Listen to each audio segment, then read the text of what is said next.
Son muchos los temas que queremos abordar con nuestro invitado, lo que está pasando ahí en Puerto Coronel, anuncios que hizo el presidente Gabriel Boric en su cuenta pública, balance también de lo que está pasando en su cartera, el ministro de Transportes, Juan Carlos Muñoz, a quien le damos las gracias por acompañarnos. ¿Cómo está, ministro? Bienvenido. Muchas gracias, muy contento de estar aquí en MOL TV nuevamente. A ver, partemos con lo que ha pasado en Puerto Coronel. Se está acusando un desconocimiento de los compromisos adquiridos por parte de algunos dirigentes sindicales. Recordemos que hubo un paro de 56 días. Luego vino un largo periodo de negociación y usted fue designado para abordar esa crisis. ¿En qué están hoy día las conversaciones? Hacer un poquito de preámbulo, ¿verdad? Lo que aquí hubo fue un puerto que cumple un rol muy importante en la zona centro-sur de Chile, como es Coronel, que es un puerto privado, y que entró en un conflicto laboral con sus trabajadores. Ellos bloquearon el acceso al puerto y eso generó un problema para el sistema logístico también muy importante. Y esto llevaba al momento que nosotros llegamos al puerto a Villa Coronel cerca ya de 8 semanas. Las últimas tres, las partes no habían ni siquiera conversado. Es decir, teníamos una empresa que si bien tenía el puerto parado y los trabajadores bloqueando el acceso, no había diálogo entre la empresa y sus trabajadores. Cuando nosotros fuimos allá, lo que nos propusimos fue justamente poder, por una parte, que volvieran a conversar.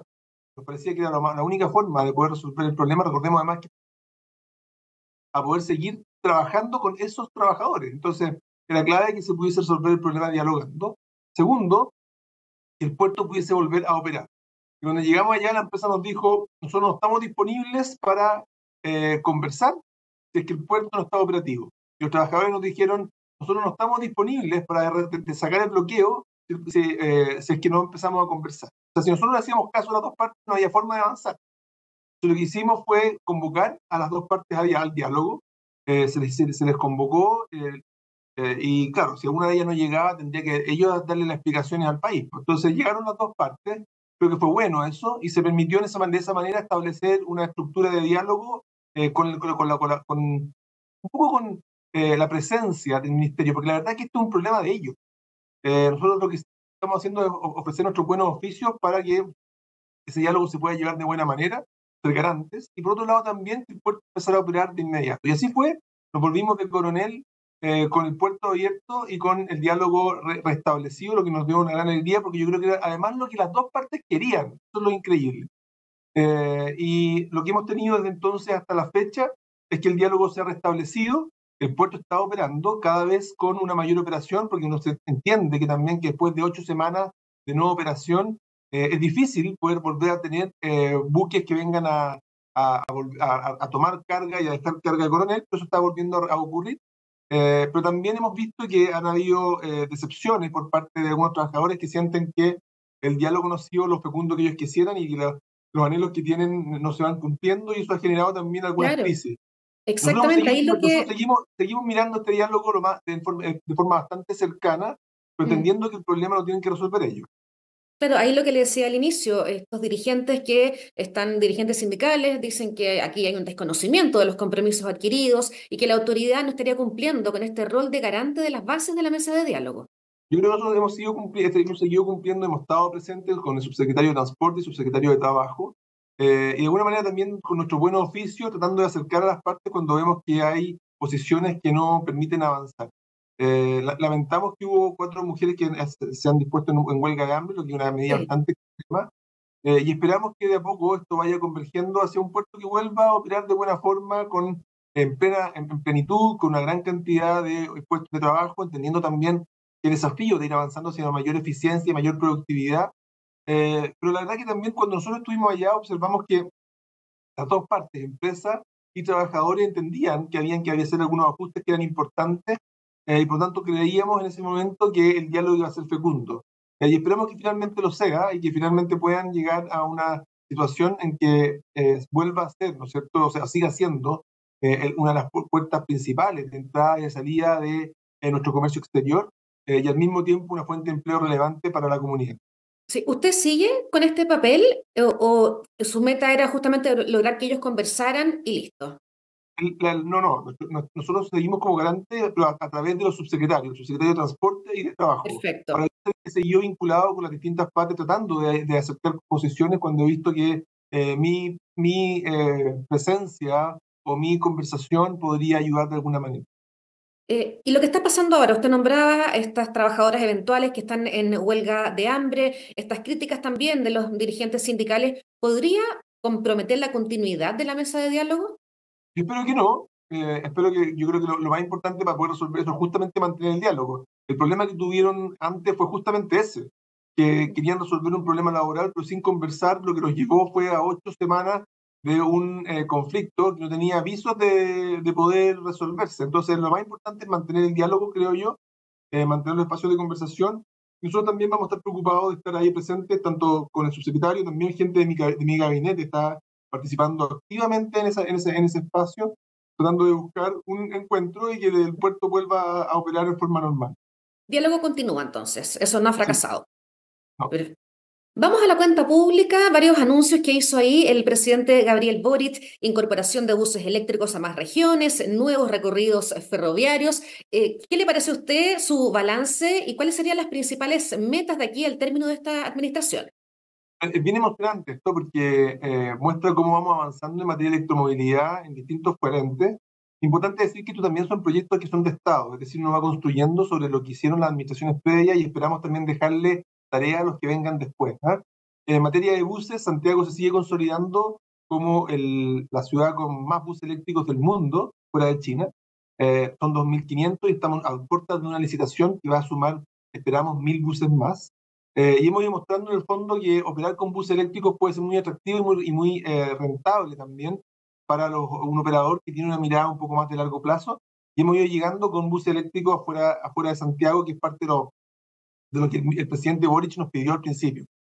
Para quienes viven en regiones, la verdad que la diferencia que ellos observan entre lo que tienen en su ciudad y lo que ven en Santiago es muy alta. Entonces estamos contentos de que en los últimos años ya tenemos los primeros buses operando en Antofagasta y Rancagua. El presidente habló de que este año vamos a tener buses operando en todo el eje norte-sur de Coquimbo-La Serena, así como también en Valparaíso y en Colina. Y tenemos una serie de proyectos adicionales para el año que viene que son muy atractivos. En algunos casos toman la ciudad completa, como es el caso de Copiapó, Villarrica, por ejemplo. Recientemente aprobamos recursos para Puerto Vara. Lo mismo deberíamos tener en Ovalle. Incluso en Osorno vamos a tener la renovación completa, pero no todos buses eléctricos. Es decir, hay un esfuerzo para todo el país. ¿Ah? Y hemos avanzado también en algo que es relevante, que es el pago con tarjeta electrónica. Ya tenemos algunas ciudades en que hoy día ya se paga con tarjeta electrónica, como es Chillán y Chillán Viejo, y tenemos Punta Arenas y Temuco a la vuelta de la esquina. Y eso también es parte, creo, del avance. Y en materia ferroviaria, bueno, tenemos el avance del metro en Santiago, que va llegando a nuevos rincones de la ciudad. En el último año se extendió, ¿verdad?, al Bosque San Bernardo, lo mismo de Quilicura, y tenemos la línea 7 que se está construyendo ahí por el medio de la ciudad, en el eje Oriente-Poniente.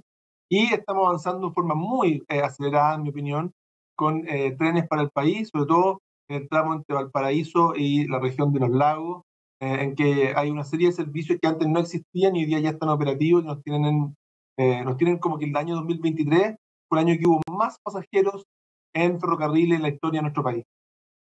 A ver, varias cosas que usted ha comentado, vamos por partes. Decía el presidente Boric, ¿cuántas veces a muchos de ustedes vecinos que están viendo esto en sus casas se quejan con razón de que el bus no pasa, de que no se respetan los horarios? Y dijo, yo aseguro que esto vamos a corregirlo. ¿Cómo lo van a hacer? Estamos trabajando fuerte en eso y uno tiende a poner el foco en los buses, porque aparece como lo más visible, ¿ah? O en los trenes, pero antes que eso hay elementos que son mucho más importantes, en mi opinión, ¿ah? Que es que el operador tenga una regulación efectiva por parte de la autoridad, de modo que él reciba un incentivo, un subsidio, si es que el bus ofrece, ¿no es cierto?, la frecuencia que los usuarios necesitan versus que ofrezca la frecuencia que quiere o que ofrezca los horarios de operación que le parezcan más atractivos. Nosotros lo que queremos es garantizar que la operación va a ser en determinados periodos, por ejemplo, entre 6 de la mañana y las 10 de la noche, que en distintos momentos del día la frecuencia va a ser aquella que se necesita para poder transportar a las personas de buena manera en los distintos puntos de la ciudad y que sea tarifa que es consistente con una política más nacional. Entonces, toda esa regulación, nosotros le llamamos el perímetro de exclusión, que es como el área en la cual el que opera ahí dentro se ciñe a la reglamentación por parte del ministerio. Y hemos ido avanzando. Hoy día tenemos más buses regulados fuera de Santiago que en Santiago. En Santiago son 7.000. Ya en regiones, sumando todas las distintas ciudades que tenemos reglamentados, ya vamos a ser más de 8.000. Y eso nos da luces de que efectivamente los servicios van ofreciendo los sistemas van ofreciendo un mejor nivel de servicio. Y lo otro que es importante, que si me permite, es que hemos avanzado en esta aplicación que está en el teléfono, que te dice dónde están los buses. De modo que el usuario, cuando sale a tomar el bus al paradero, sabe cuánto tiempo falta para que llegue su bus, y eso cambia completamente la experiencia del usuario, porque si no, tú estás abandonado a tu suerte en el paradero. Y con estas aplicaciones tú tienes una información que pasa a ser muy atractiva para poder planificar mejor tu día. Ministro, hablando de operadores, se publicó hace unos días un reportaje que dice que al menos 3 operadores de los 7 con que cuenta el sistema están enfrentando serios problemas financieros, con márgenes operacionales negativos que desde hace más de un año están perdiendo cerca de 1.000 millones de pesos mensuales. A ver, lo que tenemos acá es que hubo una licitación de servicios llevada adelante del gobierno anterior y que a nosotros nos tocó implementar. Y en esa implementación, las empresas rápidamente transmitieron de que las condiciones que estaban enfrentando financieras, producto de una serie de ajustes de costos asociados a la pandemia también, le hacía inviable el negocio. Y estas 3 empresas cubrían aproximadamente un 40% del sistema, es decir, estamos hablando de más de 2.500 buses, o aproximadamente 2.500 buses, lo que evidentemente es una situación que pasa a ser una crisis metropolitana, si esas 3 empresas realmente estaban en una situación tan delicada como ellas transmitían. Lo que hicimos entonces fue pedirle toda la documentación para poder velar y revisar si efectivamente los ingresos que estaban recibiendo no calzaban o no eran suficientes para cubrir los costos que ellos estaban enfrentando.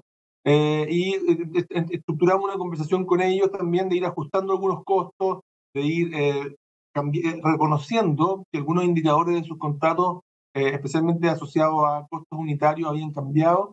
Y en base a eso establecimos algunos ajustes en los contratos que nos permitieron, creo yo, ya pasar ese susto de que un 40% de los operadores o del sistema podría haber sufrido una interrupción de la operación.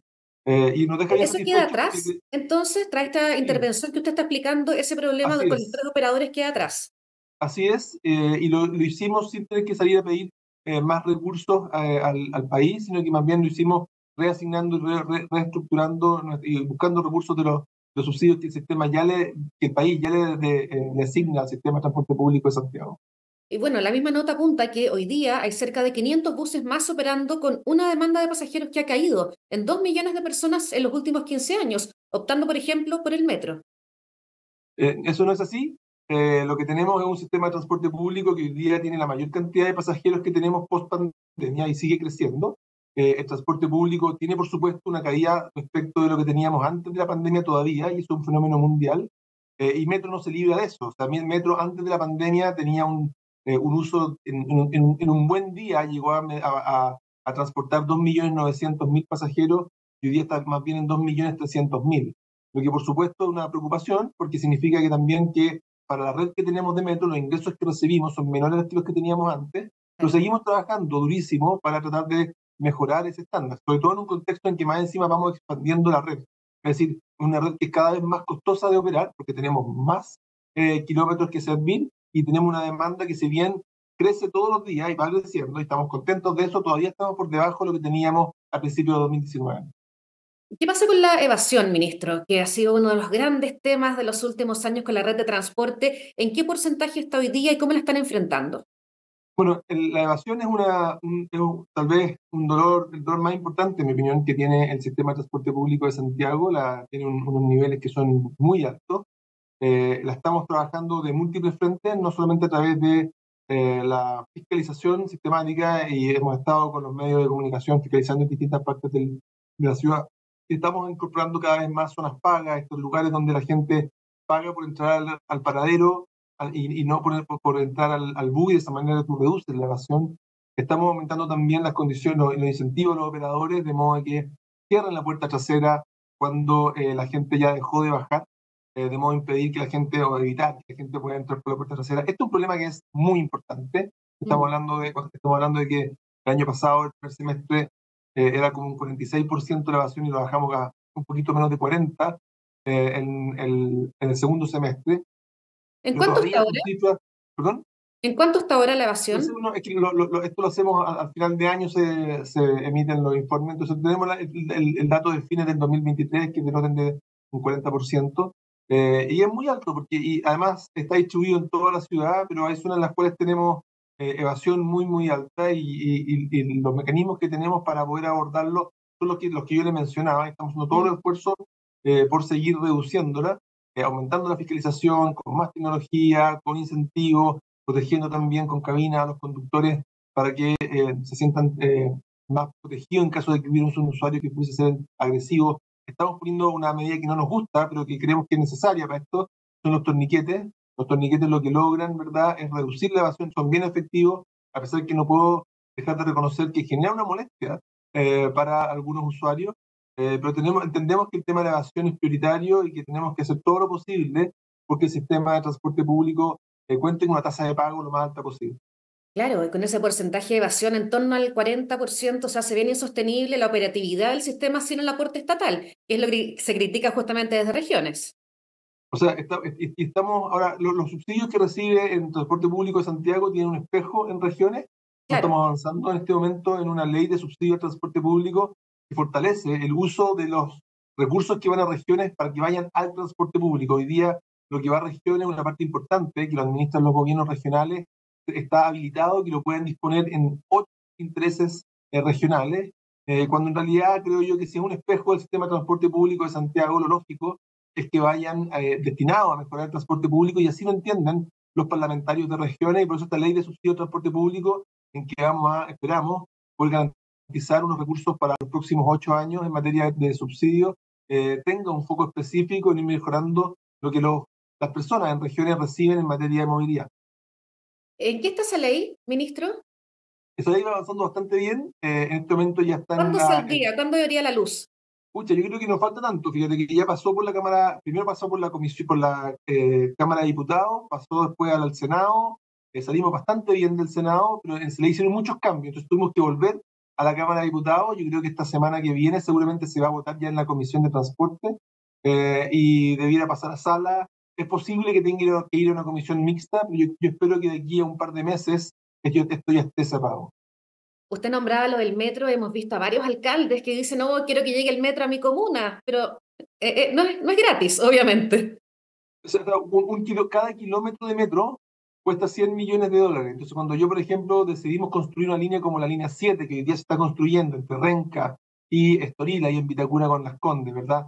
Eso son 27 kilómetros, entonces estamos hablando de $2.700 millones, que es harta plata para infraestructura muy necesaria, muy importante, muy querida, además, y muy valorada.